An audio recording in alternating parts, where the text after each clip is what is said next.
Hey toy collectors, so this is an introduction to this line of super deformed battleships and World War II ships from the Japanese fleet. And it turns out through my research they've made 3 different series of these, but each series is really just 3 different molds. They have sister ships, so these main battleships are the same. Well, they're not quite the same. I have 5 of these. I was going through a second-hand shop and I saw these at a shop, so they're bought loose. But I bought them because when I was a younger kid, I bought. My parents were nice enough to buy me a bunch of model kits, and I built them. So that's how I learned a lot about how like things are made and general proportions and details of models. That's why I'm picky in a lot of my scale model reviews. But this is a line of model kits by Tamiya. They're called the Waterline series because the lower hull is gone. But I built probably all of those as a kid. I probably built everything in that Tamiya catalog when back in the 1980s. So, anyways, these are too large for me, but if you are into making model kits or haven't tried, I suggest you get some of these if you like ships. They're pretty cool. Anyways, so in this bag you got this, ship, a nameplate, and I guess info card. And there was probably a box, but I didn't have that because again these are all used. So let me come back when these things are all taken out.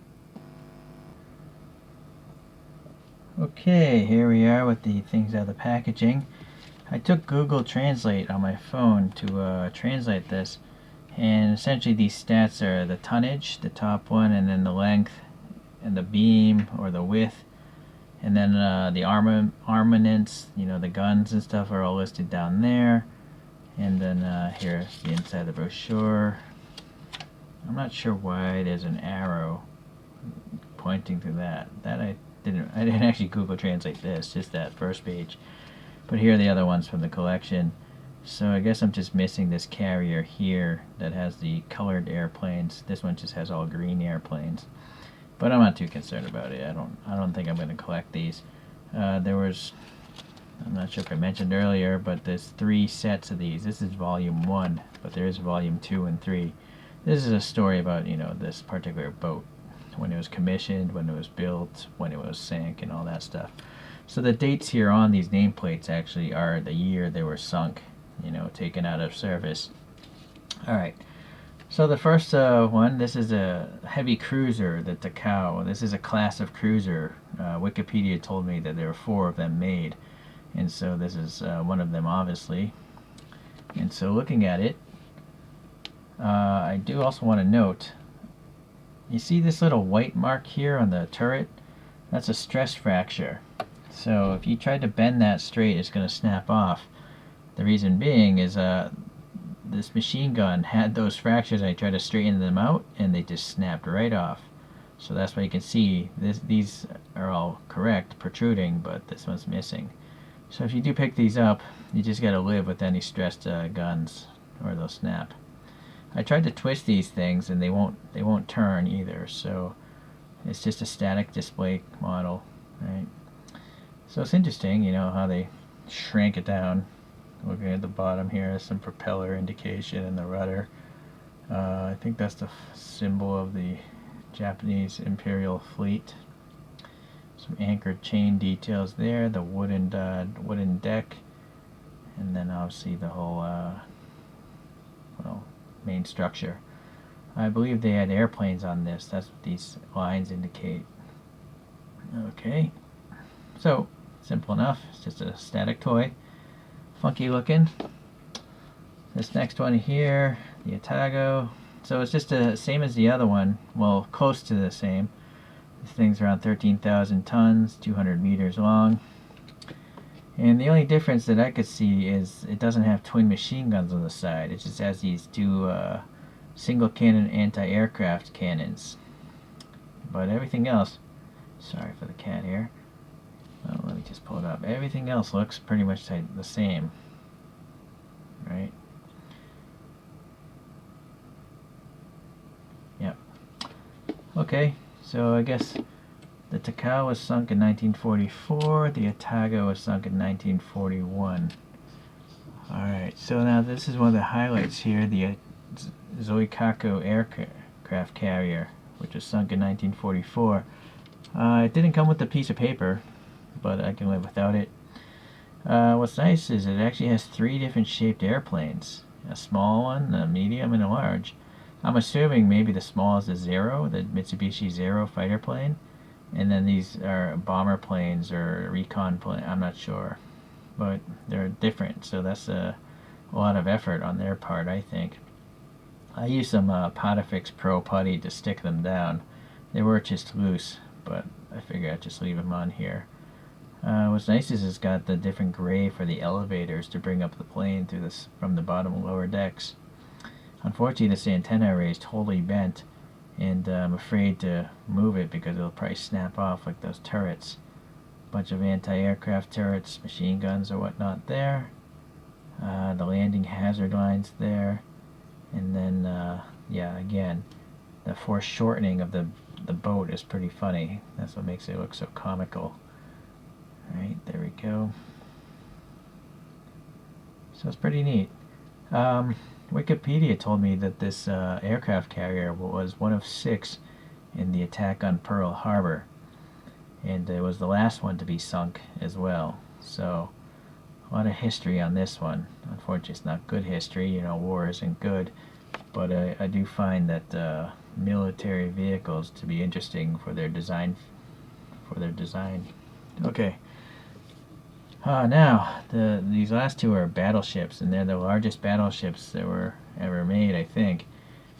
Let's see. This is 65,000 tons. Wikipedia told me the aircraft carrier was somewhere around 30,000 tons. So even though aircraft carriers are large, this thing is like twice the weight. Just to give you an idea, this thing is 263 meters long. And it has these 9 giant cannons on this thing. Now this one I did fiddle around with, and you can actually rotate these cannons, so that's kind of neat.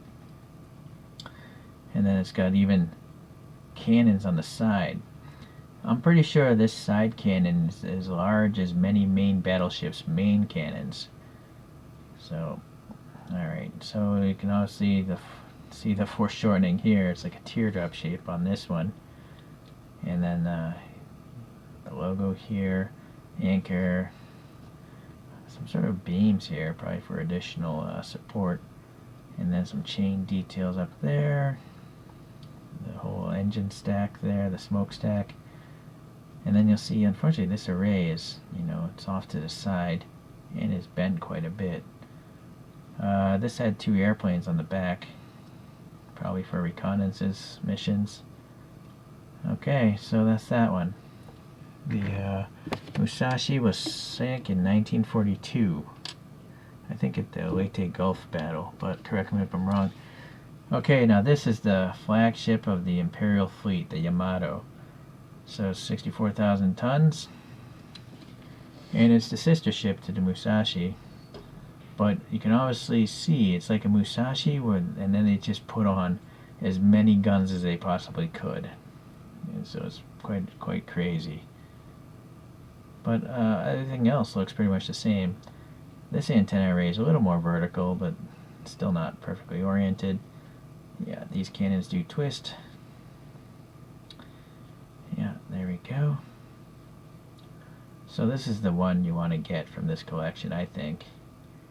I used to watch a cartoon show, a Japanese cartoon show. In the West it was called Star Blazers. And they found the Yamato in ruins, buried in the earth, in the future that is.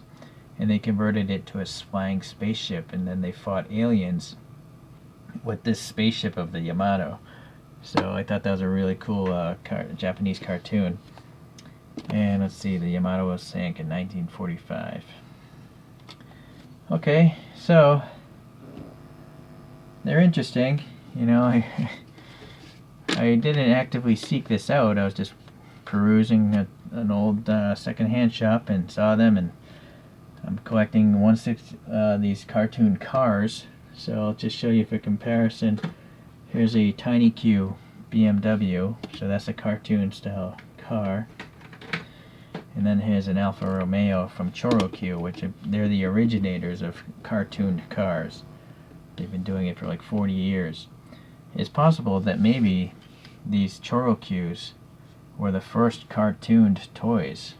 Correct me if I'm wrong, but I mean 40 years ago, that's a long time, right? So it's possible that this started everything about super deformation.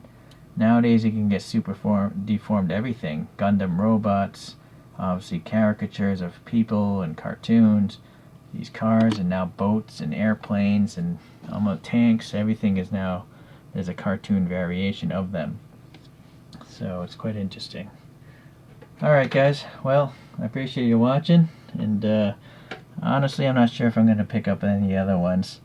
I'm just not into boats anymore. Sure, when I was a kid building all these Tamiya model kits, they were great. These are 1/700 scale, by the way. I can't remember if I mentioned that earlier. But anyways, yeah, these are made by Aoshima, and I think they're pretty good. So, alright, well, take care. Bye.